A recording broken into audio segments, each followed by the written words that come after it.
Hey guys, welcome to another great episode of the Anime Breakdown Show. I'm your host vxKingPinxv, and today we're going to jump right into it. Today is another great Avatar Legend of Korra Chapter 3, The Revelation. This was a great episode. It shows you a lot of things to come, a lot of foreshadowing in this episode.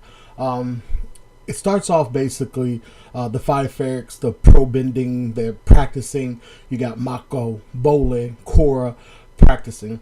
The group, I guess, owner, leader of the organization of the pro bending, matches come in and basically it's payday. And he's handing out the cash and this, that, and the other. And then as soon as he give it to him, he takes it back. Charges them for the equipment, for this, for that, for breathing, for bowling, extra grocery money, rent, whatever. And then they end up broke. They end up starting right where they left off. Then they found out they need 30,000 yuans. That's what they call it, yuans. To get into this tournament, and they think Korra got bread because she's the Avatar, she's famous, and if she's famous, she's supposed to be rich. And she's like, I never had to pay for anything before, just like a female. But anyway, it goes on and on and on, and that the next thing happens is that you find out that Mako and Bolin parents were killed by a firebender, and Mako's been the responsible one taking care of his little brother, doing whatever it takes to survive. Bolin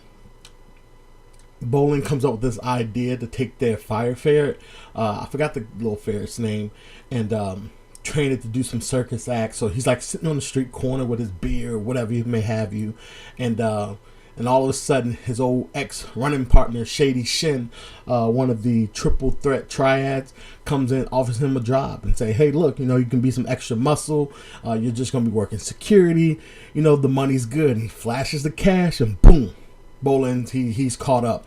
All he can think is about that 30,000 yuans that he need, because they need the money to get into the tournament. So as the scenes progress, right before Mako finds out he's gone, he's in a power plant and he's doing the lightning technique. Not just him, but him and like 5 other guys. And that kind of irritated me because in the Avatar series, they made the lightning tech like the final step. It's like the final glow. If you know their movie Last Dragon, it's like the final step. And if you can learn lightning, that means you can master anything. It was a major moment when Aang had to redirect the lightning and he shot it off, and he didn't want to kill Sozin at that moment. And then you got Zuko, who was shot with the lightning by his sister. Then you had Zuko being shot again by his father, and he redirected it back. Now it's like an everyday thing. A lot of people can do it. It's not a huge thing. Metal bending, it's not a huge thing. Toph opened up a metal bending school, now there's metal bending police. It's frustrating, I guess, because I'm thinking, what cool thing will Korra be able to do? And one of the major cool things the Avatar was able to do, well, you know what, I'm going to save it for later. So, with that being said, they go on the hunt for Bolin. They run into some, what do they call these guys? Bolin gets captured by Mon's guys, and when they catch up with them, they use this chi blocking fighting style. So they're like, like hitting them with the knuckles, like the little circus girl from the last series. And they're pretty bad. At first I thought, oh, this is gonna be garbage. I'm like, you got 2 benders versus these guys on a motorcycle. I'm thinking, okay, we're about to see her go into Avatar state for the first time to save the boy. No, that didn't happen. She does some earth bending. They use the motorcycle to like ramp up. They throw some dust down, and they come around. They're like, wah, and they're like doing the chi stuff. Korra gets taken down quite easily. I don't remember that happening to Aang, but I was like, okay, no, this is different. Give it a chance. Don't sweat it. It's still good. It was a new experience. She's never experienced it before.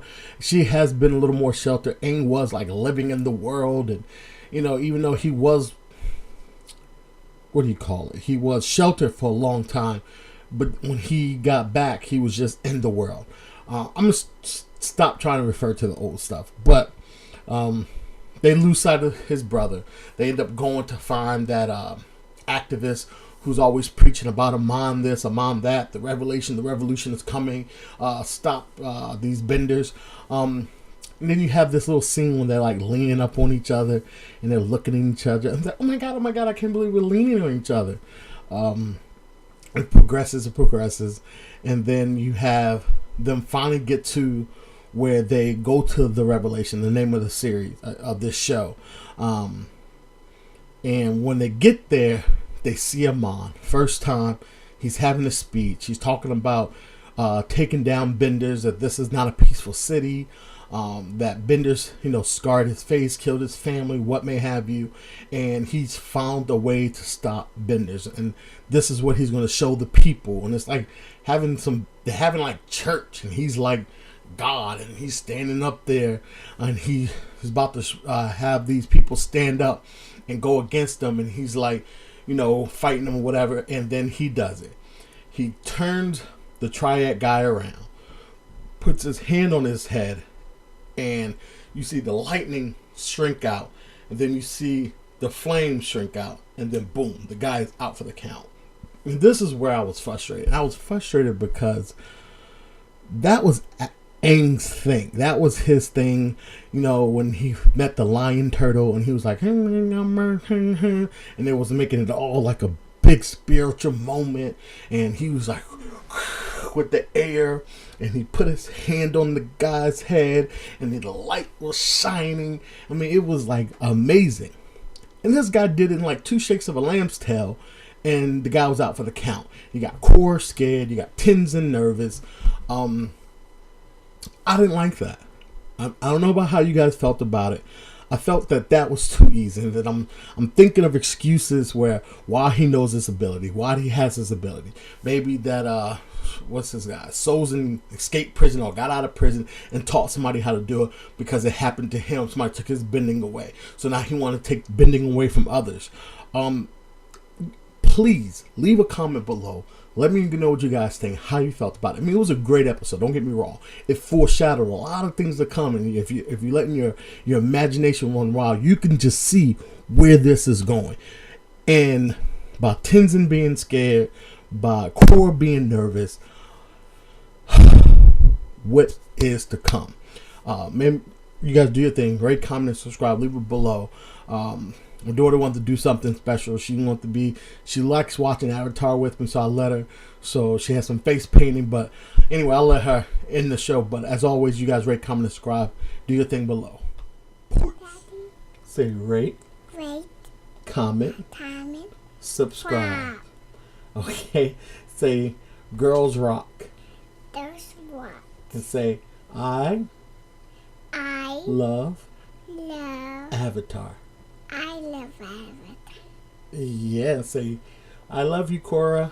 I love you, Korra. Okay, this is her Korra battling, getting ready for battle look. She wouldn't stop until I did this, so I just wanted to let you guys see her. And as always, rate, comment, and subscribe. And wave to everybody. Say subscribe to my daddy channel. All right, everybody. Peace. Yeah. Good job.